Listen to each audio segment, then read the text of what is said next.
Or they try to.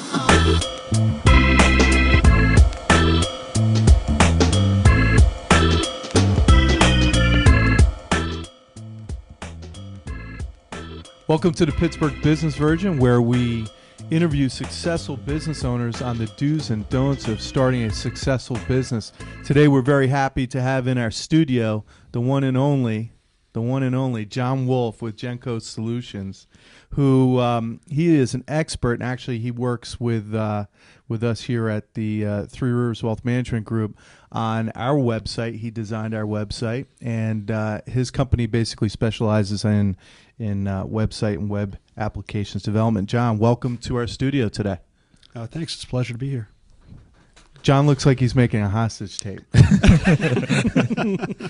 Welcome to our Al Qaeda video. No, hey John, we were talking about one of the reasons why I wanted to have you in is when this video is going to be seen, it's going to be during the holiday season. A lot of people are going to be taking time off for the holidays, spend with their family, and we know during the holidays most people are thinking about losing weight, fixing their finances, but then they also start thinking about where the life's headed and all that other good stuff as over the turkey dinner and what have you.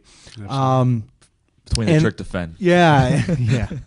And one of the things that we are looking to do with the Pittsburgh Business Virgin is start to do more of these videos for folks about the how-to. So how do you do this? How do you set up websites? What are the things I should be doing? And that was one of the key reasons why I wanted to have you into the studio. So first of all, thank you so much for coming down. But let's talk about you. Let's talk about Jennco Solutions. How'd you get to where you are today? Well, Jennco actually started out as we were actually going after government contracts. And that's the reason the name of the company is Jennco. It's named after my wife. Well, she'll own it anyway one day, John. Absolutely. So, one way or another. Right. And so anyway, this process actually takes a couple of years to do.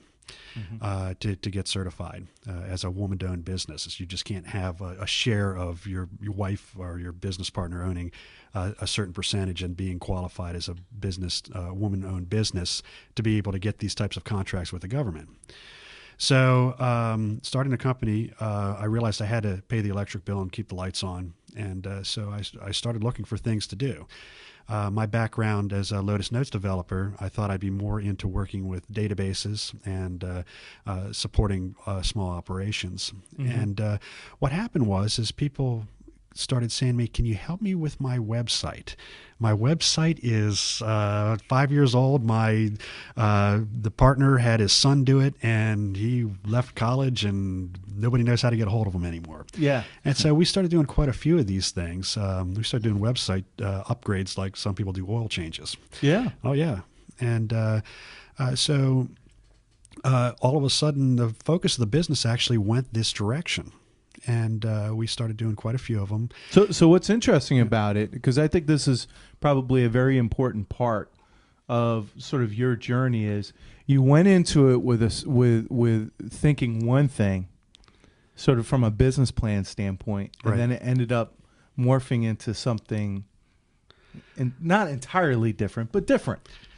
It's very different. So I think one of the lessons here for the business virgins out there is the fact that you got to adapt, and if you see opportunities, even if they're not necessarily what you thought they were going to be, sometimes you have to. Well, as my uncle once told me, he's a very successful businessman, sell what you can sell today. It's pretty good. Yeah. So anyway, we started developing these sites, and what I realized is as I was upgrading these older sites, they were designed for low-speed internet, and we started, realizing that the applications could do a lot more with these high-speed with the high-speed internet. And the other thing is that where the older sites were static, nothing changed on them. The newer sites really needed changes to occur.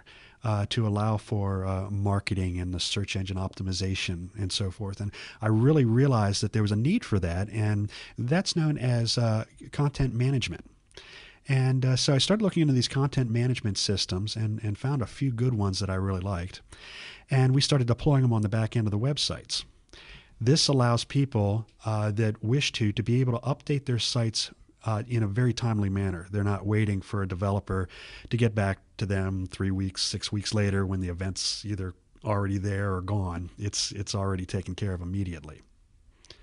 So we do quite a few of these systems now, and with the content management, it allows for especially with calendar and scheduling, and also with the ability to then link back in if you're doing your social media work as well. The content management have a series of plugins that you can use that actually sync up all of these features. So it really takes the workload out of running this website. Well, John, hold that thought, and we'll get back to talk about more about what people should be doing in our next segment. We come back for our next segment of the Pittsburgh Business Virgin, so we'll take a break there. Make sure you check out John's website at myjennco.com. We'll be back in a few minutes with John Wolffe. Thanks, John.